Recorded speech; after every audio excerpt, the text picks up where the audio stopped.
Canals instead of roads. Civilization once. It was on grassy islands like these that Roman refugees fleeing from Attila the Hun found refuge among the reeds and the mud.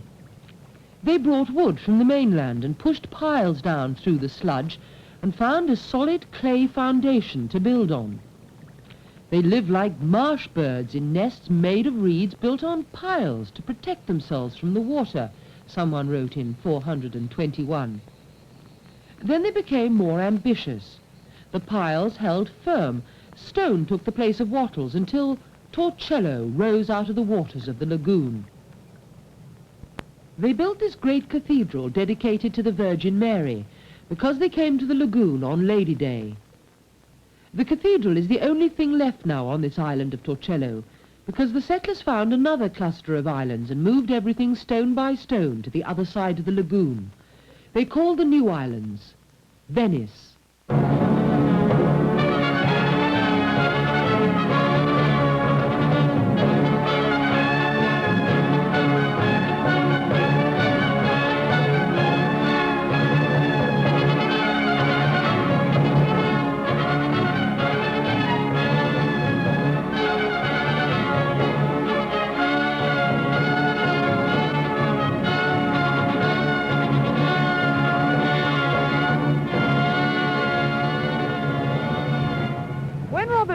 The famous American humorist first came to this city, he immediately cabled his newspaper saying, "Streets filled with water, please advise." And it really is true. Everything here happens on the water, because apart from walking, it's the only way of getting around.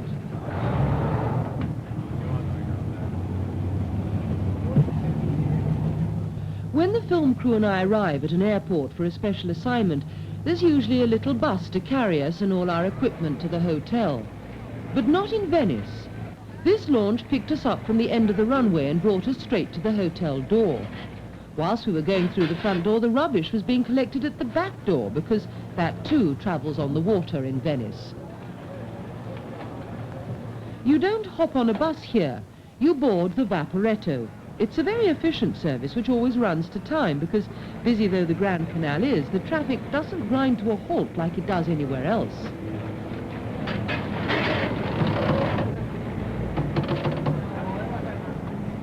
It's as well to look at the board before you get on, because you can't leap off at the lights if you make a mistake.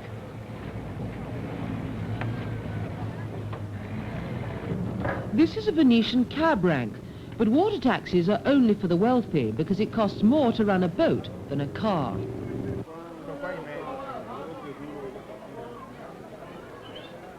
There may be a more romantic place to be married than Venice, but I can't think of one. A deluxe wedding gondola waits for you on the steps of a Baroque church and you're rowed by gondoliers in white wedding uniforms. Even death in Venice has a glamour you can find nowhere else in the world. The black and gold funeral barges, driven by gondoliers in their funeral uniforms, take every Venetian to his final resting place on the island of San Michele. The practical Venetians have one island especially reserved for the dead.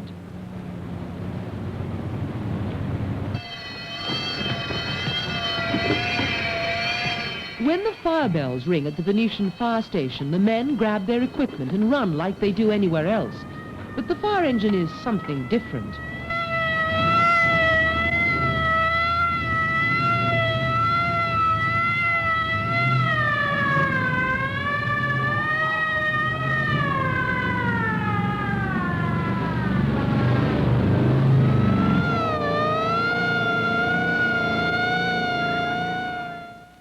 The slowest, the oldest and the most beautiful form of transport is the gondola. My gondolier's name was Lupetto, which means little wolf. All gondoliers have special nicknames. His father was called Lupo, the old wolf. How long have you been a gondolier? 17 years I start. It's 30 years now then I row by gondola. And was your father a gondolier also? Yes, my father also, my grandfather, all my old parents from 14th century. My family started to go gondolier once private for the noble, you know. Is this the same with all gondoliers, that it comes down, father, son? See, we are always the same family, yes, father and son, from about 900 years. How many gondoliers are there altogether? Now, we are 520 with a license, you see. So what happens if you have, say, I mean, do you have a son to pass your license on to? See, I have one, but I think that my license go back again to the municipal office, you see, because my son don't like to row. He found a too heavy job. So this is the only way that somebody else gets a chance to become a gondolier, when there's a license that's free?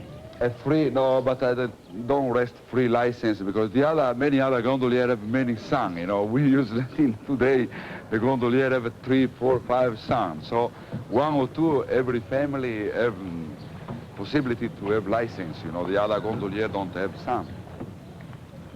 Ho! Ho! Why do you do that? This is when we turn around the corner, you know. We call theirs, for if you know the boat come, they hear the voice, and so they reply back, be careful, keep it to the left, keep it to the right, you see. You look very precarious standing up there. Have you ever fallen in? See, I have fallen in the water many times, about 10, 11 times in 30 years, you see. It's easy today, especially today with there's a wave, you know, motorboat traffic always. What happened to the passengers? The passengers, they sit in the gondola, wait a minute, and come out, come out in the gondola again, you see. Is the gondola something that only the tourists use? See, yes, only tourists. Venetian, they don't use the gondola because it is too expensive today, you see, too expensive, they go. Now, obviously, the tourists don't come here all the year through. How many months do you work altogether? We work only, but the summer is 7, 8 months, you see, beautiful weather. We work on four months, full up. Just we say the period of the ice cream, when it's warm. We take the money for the winter. And what do you do the rest of the time? Do you have a holiday? The rest of the time, I have never worked in my life in the winter. It's also, of course, a tradition in Venice, isn't it, that the gondoliers serenade their passengers?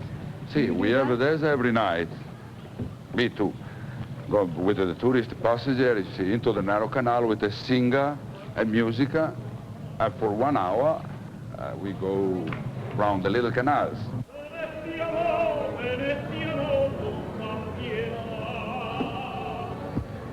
This is the plastic Venice, the phony Venice that the tourists expect and the Venetians despise.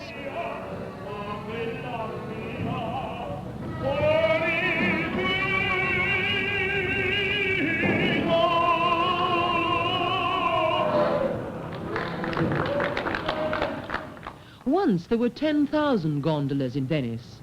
Now there are only 520. In the 15th century, every one of the palaces along the Grand Canal would have its own gondola. The families of the merchant princes vied with each other to produce richer and bigger and more ornate gondolas. As they got bigger, they produced a traffic problem. The canals became chock-a-block with gondolas. Then, in 1562, the Senate acted, as they always did when the serenity of the Republic was threatened. A decree was issued.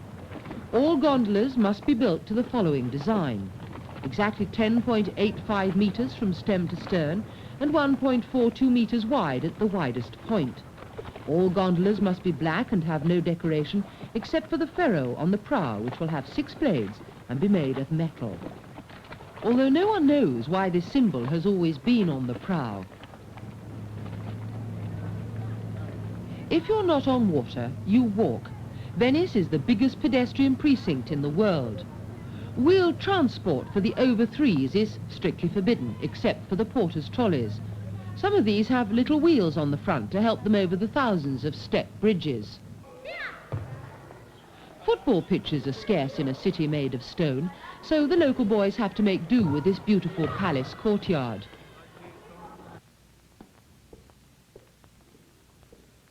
This is a calle. It's the Venetian word for an alley.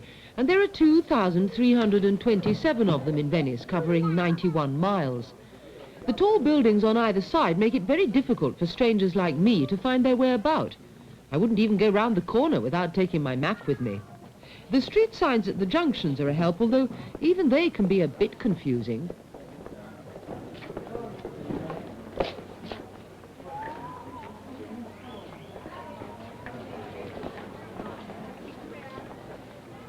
The really fatal thing to do is to use your initiative and decide to take a shortcut, relying on your sense of direction. Because in Venice, for me anyway, all shortcuts seem to lead to the water.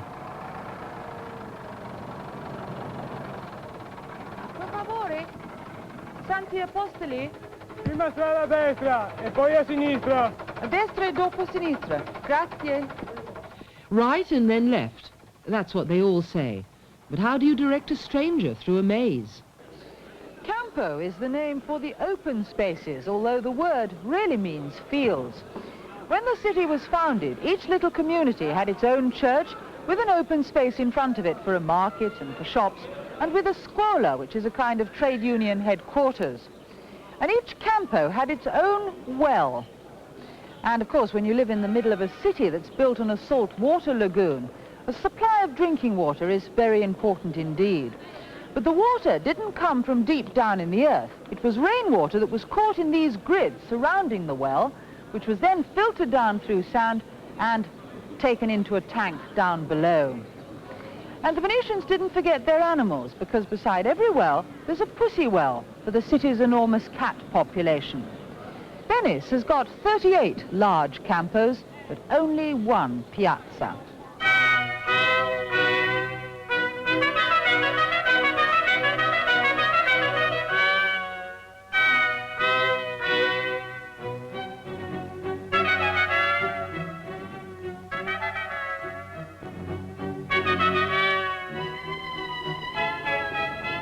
This is St. Mark's Square, surely the most famous, the most photographed, the most walked about and the most talked of square in the world. Napoleon called it the finest drawing room in Europe, and strolling here in the sunshine, I can quite see the reason why.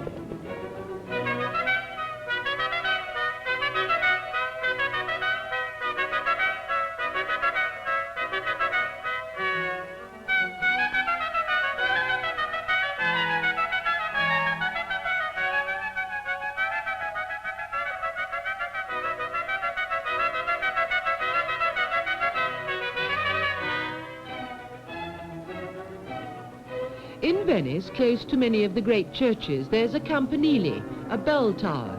I say close because the campanile isn't really part of the church at all. It's a completely separate building. Perhaps that's because they ring the bell so often, it might interfere with the services.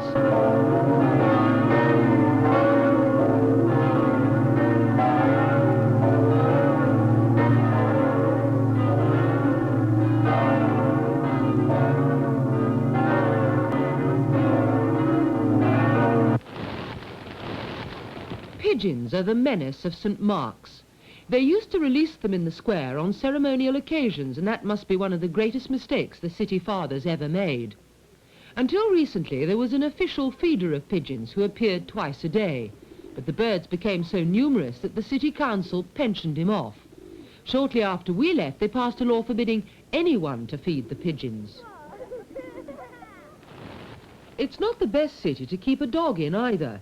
True, there's not much traffic, but there aren't any gutters either, and trees are scarce and often inaccessible. The only horses in Venice are made of bronze or stone, but this group, which now stands motionless gazing over the piazza, must be the most travelled horses in the world. In the 1st century AD, they surmounted a triumphal arch in Rome. In those days, they were gilded, they had a harness, and they pulled a chariot. But then one day, they were carried off to Constantinople, where they were set up outside the hippodrome, where real horses plunged and galloped and neighed in the excitement of the chariot races. In 1204, the Venetians conquered and looted Constantinople. They stole the 4 horses, somehow the chariot got broken, and they brought them back in triumph to Venice. Here they were put up over the main door of St. Mark's Cathedral, and here they stayed for 500 years. But nowhere is safe forever. Napoleon of France overpowered Venice and became master of the city. He stole the 4 horses, and despite the protests of the Venetians, he carried them back to Paris. There they were taken in a triumphal procession to the royal palace, where they waited until an arch could be built ready for them to rest on. But not for long. In 1815, the Emperor Napoleon fell from power. His conquerors packed up the horses and shipped them back to Venice. Somehow they'd lost their harness, but still tarnished and triumphant, they took their position once more, gazing out over the piazza. That would be a happy and tidy ending to the story, but it didn't quite finish there. In 1914, the First World War broke out. Italy was at war with Austria, and Venice was very near the front line. So the horses were taken down and packed into wooden cradles, ready to be sent to Rome. They spent the war years in a public garden in the city that they'd left 1900 years before. When the war was over, they came back here again. That was in 1918. But wait for it. In 1939, the Second World War broke out. And guess what? The horses were taken down again, and this time trundled to a warehouse for safety. However, that war came to an end in 1945, and once more, the horses were hauled up in triumph to their old place outside the cathedral. They've been back here now for 30 years, but just look at them. This one has a nasty patch on its side, and they're all tarnished and rusting and generally falling to pieces. So they've built a wooden ramp to take the horses down yet again, this time to be patched and restored to their original splendor. But no one knows whether or not they will ever come up here again to their old position overlooking the square. Some people think that the horses are far too precious to be exposed to the pigeons and pollutions of present-day Venice. But many Venetians think that it would be a great shame to move the horses from their old position outside the cathedral. So, once more, for the 6th time in 2,000 years of an up-and-down existence, their fate hangs in the balance. I should have said that there are also thousands of horses made of glass which are sold to tourists all over the city. Glass has been one of the greatest exports from Venice for the last 750 years. They probably brought back the secret of glass blowing from Constantinople after they sacked the city in 1204. The Venetians have always been quick to learn new skills and then adapt them as their own and sell the product to the rest of the world. There was a glassblowers' guild in Venice as early as 1224, and by 1268 they could make graceful objects in glass. The skill is still there today. This is Mario, one of the top 5 glassblowers in Venice, which means he's one of the top 5 glassblowers in the world.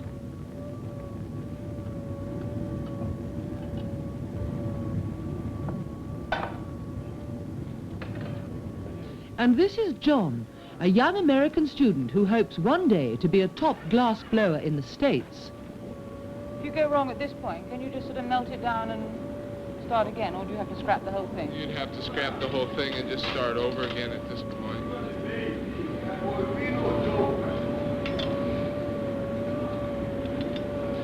What are you doing now, John? Getting the basic shape? Yes. Now you need to get the basic shape while it's still hot enough that you can work it. You have to work these shapes very quickly before the glass cools off too much.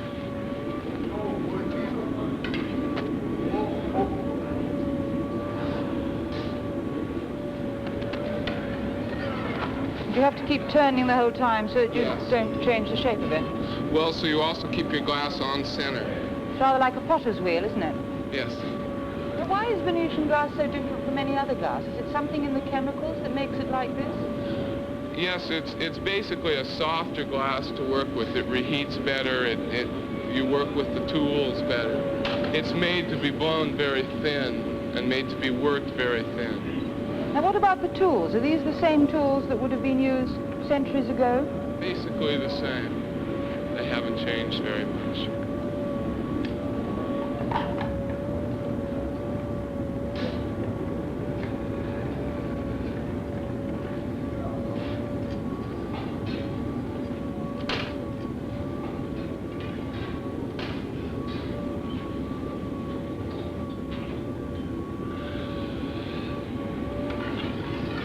energetic, isn't it? Yes. Leaping up and down all the time.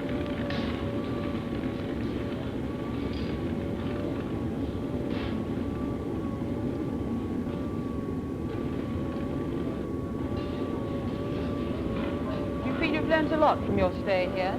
Very much. There's really no other place in the world besides Venice where you can learn what they do with glass and the way they work glass here. Does this mean that you'll be making Venetian glass in America? I hope so. I think so. See?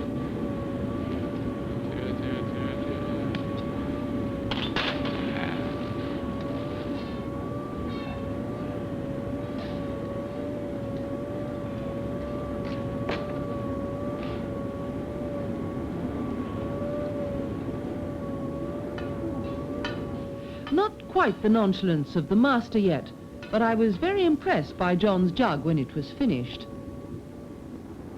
The Venetians haven't always encouraged foreigners to learn their craft. The early glass blowers were not allowed to leave Venice in case they sold the secrets of their skill abroad.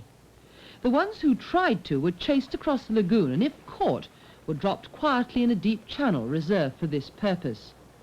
But the real wealth of Venice came not from glass, but from the sea itself. Venice was born out of the sea, and it was the sea that made her fortune. In the 13th century, it was the greatest maritime nation in the world, sending ships to every known corner of the earth and returning here to the Rialto, where the merchants sold their silks and jewels, gold and furs, and all the other riches of the Orient.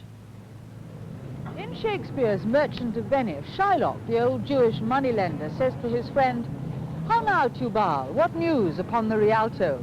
For this is where all the deals were done. This was the commercial center of one of the richest cities in the world. Venice had a fleet of 3,000 merchant ships with 300 warships to protect them. And this, the ducat, the Duke's gold piece, was the most stable currency in Europe. Behind this wall is the dockyard where the ships were built and where the Venetians established a world record in productivity that has never been surpassed. Under pressure, they could turn out a new galley every morning for 100 days. They called it the Arsenal, giving the world a name for an armory and Londoners a name for a football team. Ships built here carried Venetians throughout the world. But the man who traveled the furthest was born in this house, in a courtyard near the Rialto. He left Venice with his father and his uncle when he was only 17 years old and made an epic journey through India to China. Much of it was over unknown lands. For centuries to come, men could only guess wildly where Marco Polo with his father and uncle had actually been. Their travels took them over hundreds of miles, across seas where no Europeans had sailed before, and the tales they told seemed unbelievable. And I tell you that in Armenia, I, Marco, saw a fountain from which oil flows in such abundance that 100 camel loads of it may be taken at one time. The oil is not fit for use as food, but it is excellent for burning and for anointing camels which have the mange. People come from far distant places to obtain it, for in all the countries round there is no other oil.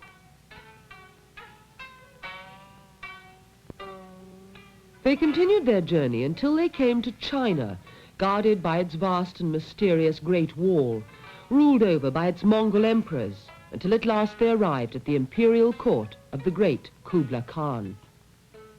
We found the great Khan in his chief palace surrounded by all his lords. He received us with the greatest honor. Then he besieged me and asked who I might be. "Sire," replied Messer Niccolo, my father, "he is my son and your servant." "He is welcome and pleases me much," said the mighty ruler. Then for many years the great Khan sent me, Marco, to remote regions on the business of his realm, and I observed all things diligently which came to my attention.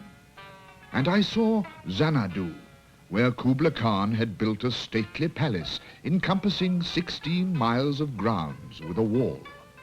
Therein were fertile meadows and delightful streams.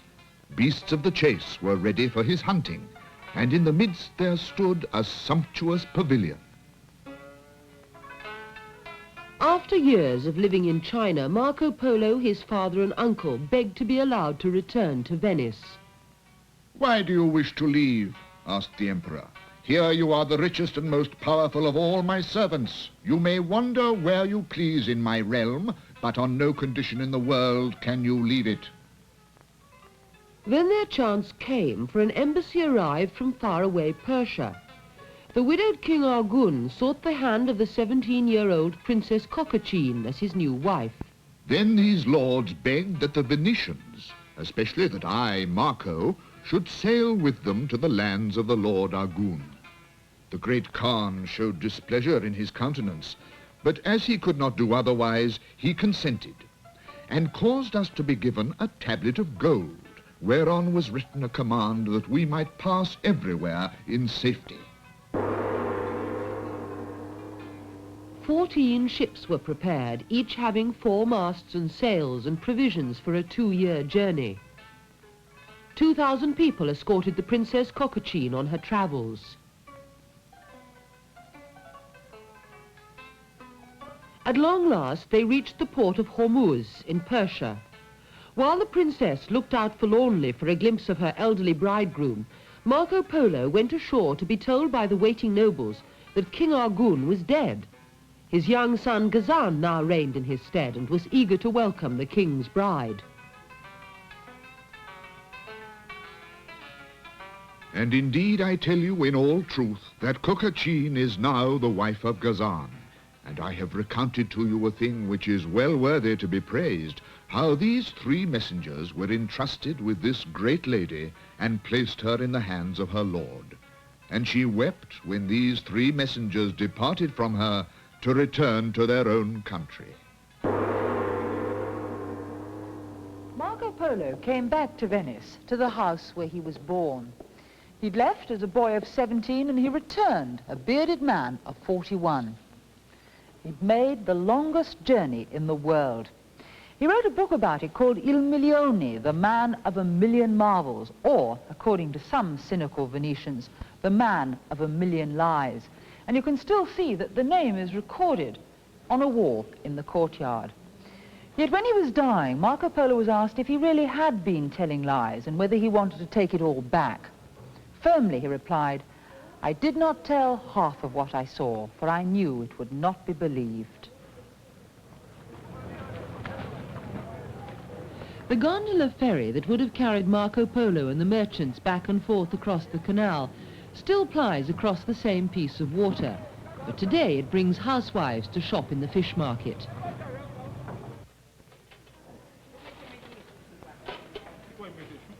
Not surprisingly, fish and seafood are great Venetian specialities. Some of the creatures they sell here I'd never seen before outside an aquarium.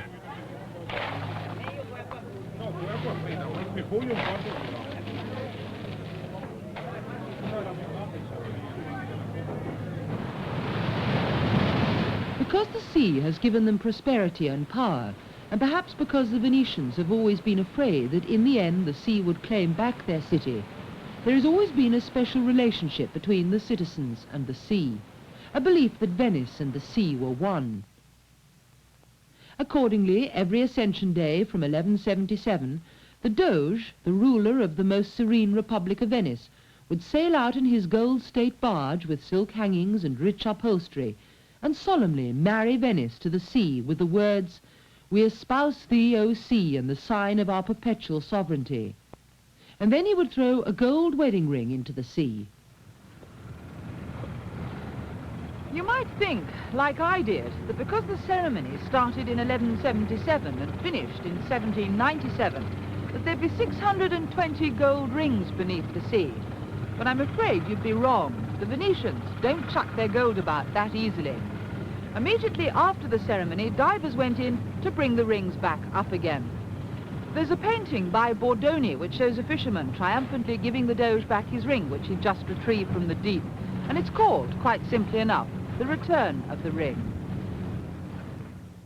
The Doge was the ruler of Venice, but he was more like the chairman of a thriving company of merchants than a king. He was the elected representative of the people, When he died, another Doge was elected. There was no royal succession. The Doge didn't wear a crown, but a strange kind of bonnet called a corno, a cap of office. The design was based on the seamen's caps of the very first Venetians. His coronation took place not in the cathedral, but at the top of this flight of steps called the Staircase of the Giants. And after the corno had been placed on the Doge's head, he would be borne out into the square to the waiting crowds with the words, "This is your Doge, if it so please you." Although the Doge was the ruler, he had less real power than our Queen has today. The real power came from the city itself. Every citizen so loved this beautiful place that they felt they were a part of it and that it was a part of them. So much so that it was felt to be a duty to report and denounce a neighbour who had committed an offence against the state, because this could hurt Venice, and at all costs, Venice must be preserved. They went to tremendous lengths to carry out a mutual spying system for the greater glory of the Republic. Dotted around the town were sinister letterboxes, sometimes in the shape of a lion's mouth, the emblem of the city. Citizens were encouraged to write down the names of the people who, for instance, had not paid their taxes.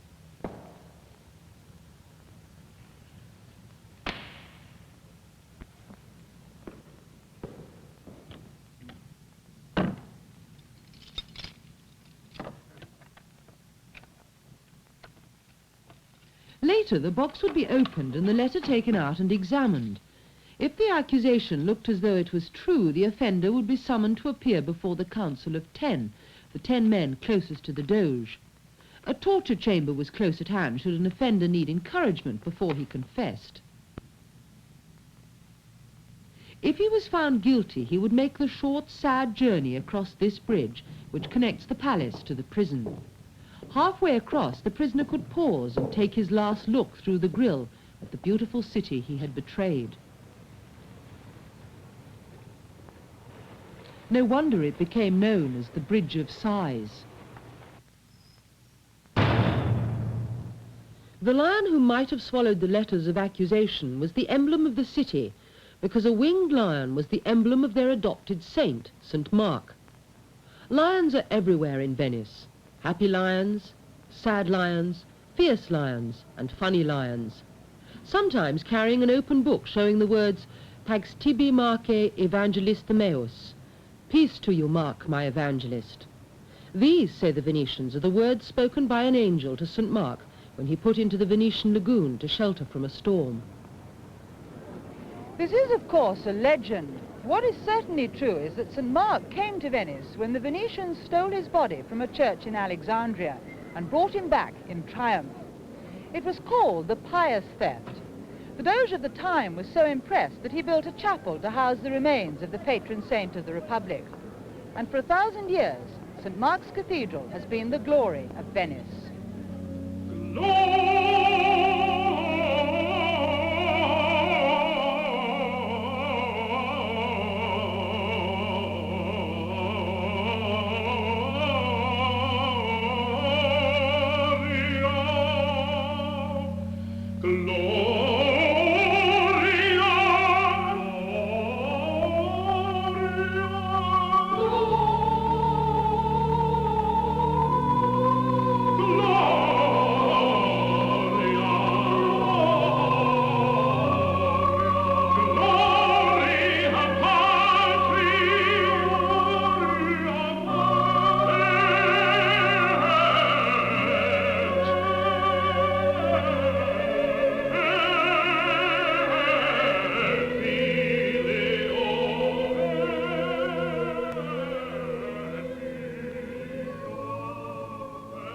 Each one of these pictures is made up of thousands of tiny pieces of glass, some colored and some covered with gold leaf.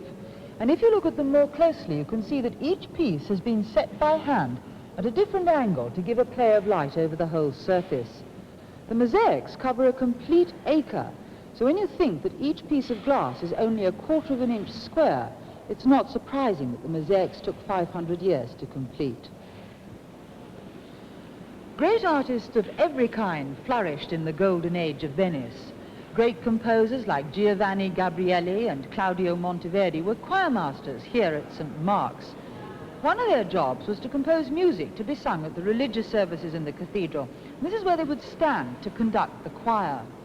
And perhaps it was listening to the echo in St. Mark's that gave them the idea of using two choirs, one in the gallery where I'm standing now and one on the opposite side of the nave. In a way, I suppose St. Mark's could claim to be the birthplace of stereo, because sitting down there in the congregation, you must have been truly surrounded by sound.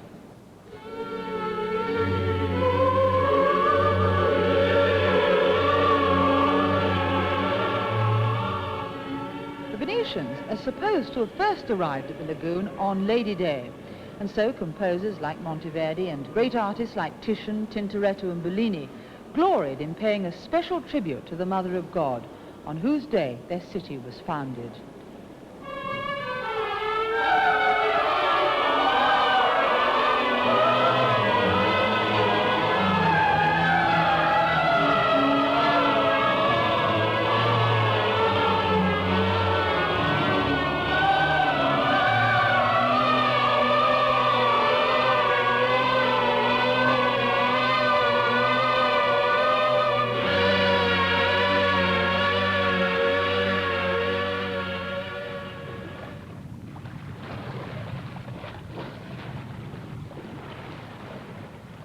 But today, the great glory of Venice is beginning to crumble. The whole city is in danger of sinking back into the sea. These stakes that the original Venetians drove into the mud have long since turned into mineral, but they're still doing their job of supporting Venice. Strangely enough, this city built on the sea is sinking because of a shortage of water. Not salt water, of course, but fresh water. The heavy industries on the mainland across the lagoon consume enormous quantities of fresh water every day. To find it, they sink deep wells beneath the ancient foundations of the city and pump the water out. Deep down in the earth, beneath the ancient piles, the clay that supports Venice begins to shift, and the city begins to sink. There are now plans to pipe all the water in from the mainland and to stop the drilling of the deep wells, but so far, they're only plans. Whilst the politicians are talking, the pumping goes on, and the city continues to sink. On the surface, the campaniles are beginning to lean at crazy angles. They say there isn't a really straight one anywhere in Venice.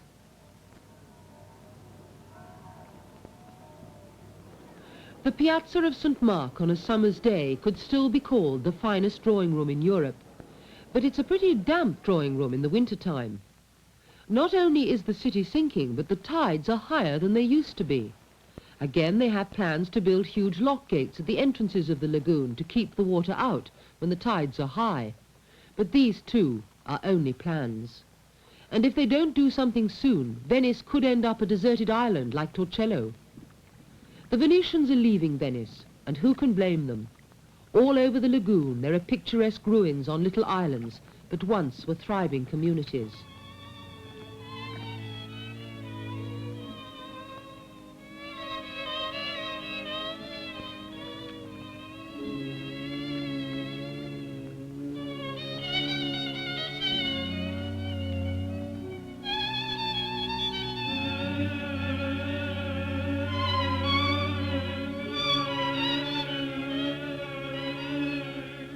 This campanile once stood proud as St. Mark's. How long will it be, I wonder, before the tides close over the weather vane on top of the campanile of the great cathedral itself?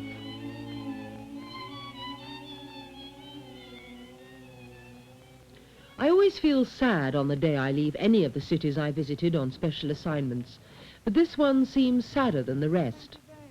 More than 100 years ago, the English poet Lord Byron came to Venice, and when he left, he wrote this: "Oh, Venice, Venice, when thy marble walls are level with the waters, there shall be a cry of nations o'er thy sunken halls, a loud lament along the sweeping sea. If I, a northern wanderer, weep for thee, what should thy sons do? Anything but weep. And yet they only murmur in their sleep.